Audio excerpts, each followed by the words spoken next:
Hi and welcome to a new workstation assessment. This one is offered by me, of course, and by Lisa from the US. She has sent me 3 pictures of her workstation. This is the first picture in which there's the workstation without Lisa, but that gives us a very good idea of the stuff that she has. So she has here a footrest that seems like a cushion, more than like of something made of wood or something. And the chair looks quite good. It looks quite fancy. You see here, we clearly see the shape of a lumbar support, and we see with the space available here that the armrests that are surely adjusted with these buttons can be lowered quite a lot. So this is good.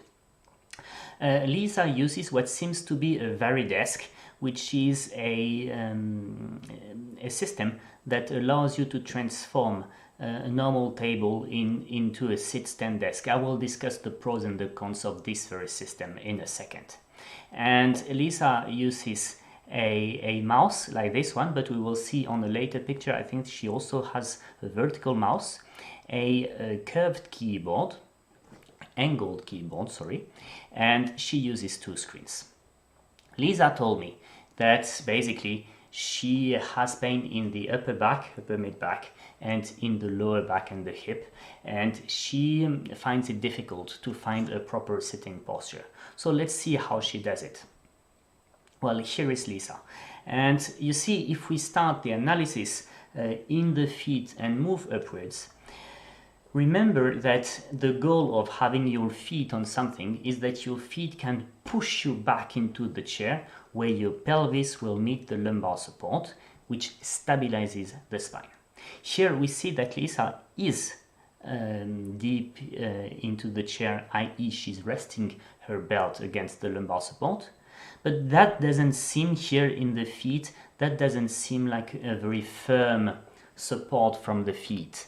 So my first piece of advice, Lisa, would be that you should replace this, if it's what I suspect a cushion or something, with something much firmer than that, like a box, like a wooden plank on feet or something, so that your heels can really rest on it and push you in the chair.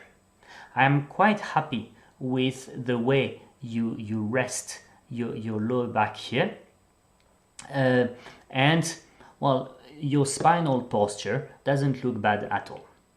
Now, what seems a bit more problematic is that the mouse is quite far to the right, and this is because you use a keyboard which is quite wide. Furthermore, these angled keyboards, you see, they are meant to basically correct the ulnar deviation that you have in your wrist. So most people will type with their hands like that, and using an angled keyboard you can straighten the wrist. The biggest risk is that people, instead of doing this, will start doing that. And well, I suspect that on the left you might be spreading the elbow a bit to the side, which overloads the trapezius. Plus here, the width of the keyboard due to the numeric keypad makes that your mouse is quite far away.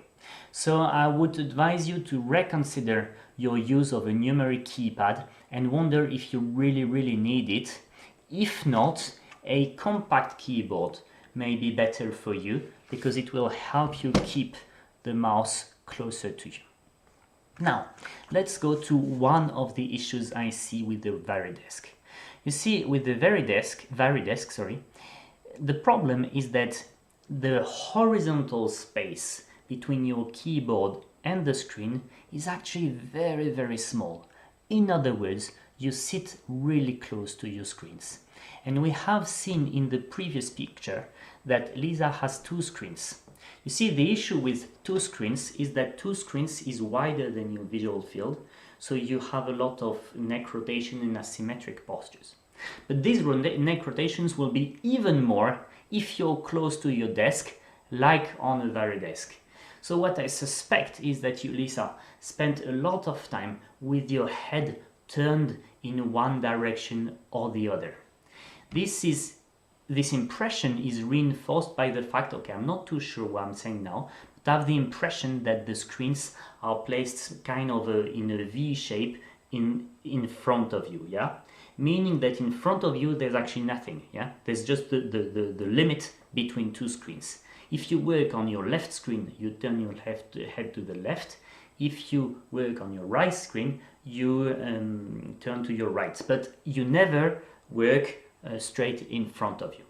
So my first, I'm at nth advice now, but regarding the screens, I strongly recommend that you reconsider whether you really need two screens or not. I've changed mine recently, a month ago, and on purpose I've taken a single screen, not a double screen.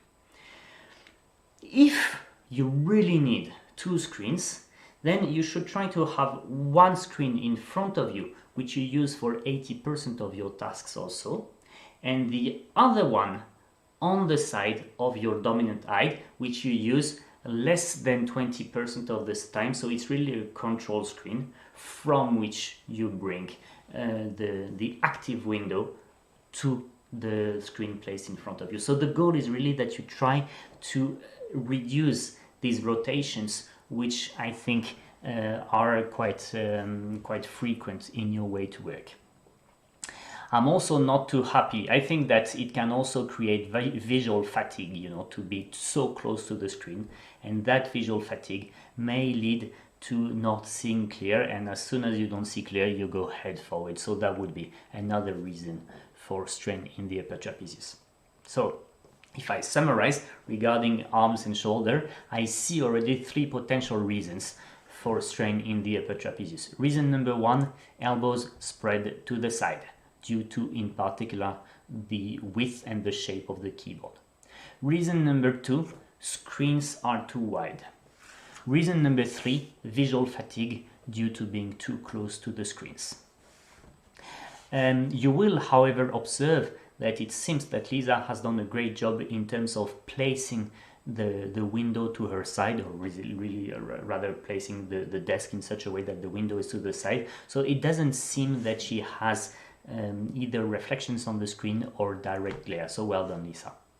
Now, another thing that will create tension in your upper trapezius is this posture, which you sent me.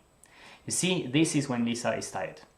And here, basically, as your spine is leaning backwards, the immediate result is that your head is forward, and this is killing your upper trapezius. There are a few reasons, potential reasons for doing this.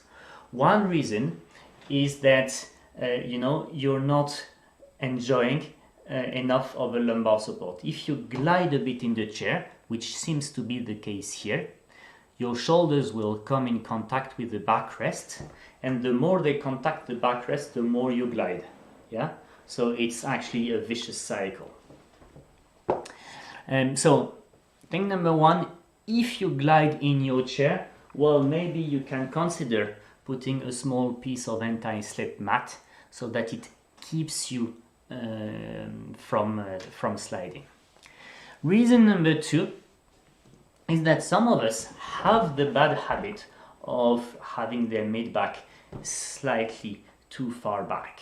Okay, this is why with some of our clients I use this massage ball which has spikes. I mean, if I could have found one with metal nails, I would have bought it, because the goal is that it's uncomfortable. It's uncomfortable, and you put it, you see, in your mid-back, Lisa, behind your bra band, and that will help you train your back muscles so that they stay a bit forward. But clearly, I'm really wondering when you took this picture. I would not be surprised if you took this picture after, having been sitting for too long. Remember that you should get up twice an hour. Not one human being can sustain or should sustain a sitting posture for more than 30 minutes. So, sitting for too long can lead to this posture. And the third factor that can lead to this posture is some kind of general weakness in the extensors of the mid-back, i.e. Your muscles here being a bit weak. I'm going to show you the second version of a mid-back strengthening exercise, which may help you with that. There's also the version on force, which you can find in the back saving routine, so check the playlist of the follow along exercise routines. You see, for this exercise, you're going to put your forearms on the inside of your knees. You're going to make sure that your lower back is flat, so this is round, this is flat. You're going to make sure that your head isn't forward but pull back, and you're going to bring your mid back slightly forward. You see, it barely moves, but you start feeling a bit of tension in your mid back. And now I'm going to press my forearms against my knees, yeah, and increasing the tension that I feel in my mid back. And I'm going to keep this position for 40 seconds or so, really trying to look for the details of the posture that will make me feel more effort. So, yeah, therefore, I gave you 3 pieces of advice regarding what things you may do wrong with your